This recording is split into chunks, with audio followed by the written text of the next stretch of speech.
Autoridade Municipal Baucau liusi reunião coordenação segundane reativa hicas equipa task force hanaram Baucau zero ba moras raiva vazera o objetivo atu halo prevenção ba vírus raiva iha Baucau. Secretário Municipal Assunto Social na organização Maria Viegas explica task force estabelece a fulan agosto tinaring rua no Luresen Lima bem hira raiva hahu invade Timor-Leste no hahu reativa fali ha foi no município Baucau registra caso raiva no categoriza linha mean iha início fulan abril ne.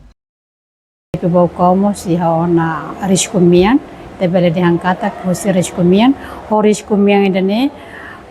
anesang equipa task force ami tenki esforço muito com a estrutura toma que em sama bele halo socialização bebê vai a comunidade sira de usi tanto a me sei hatomos informação roma vai a igreja ato bele fomos aviso a igreja no mos escola sira ato usi tene o estudante sira bele ba fatene ba mai ho pai sira ato em sama bele halo prevenção ba mora sira ne.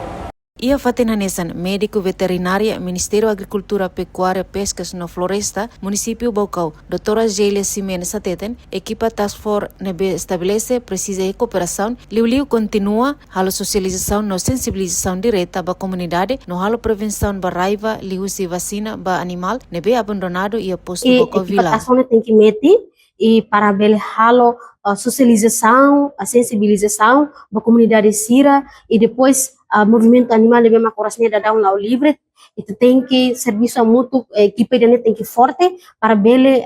itu bele hakotu ka itu bele prevene moras rabies de bem agora da down e município Baucau. Entretanto, total caso raiva e a Baucau hamutukat, composto rua positivo no rua seluk suspeitado, no resulta vítima na entolo makhetan tratamento e hospital regional Eduardo Ximenes, composto mana rua no feto ida.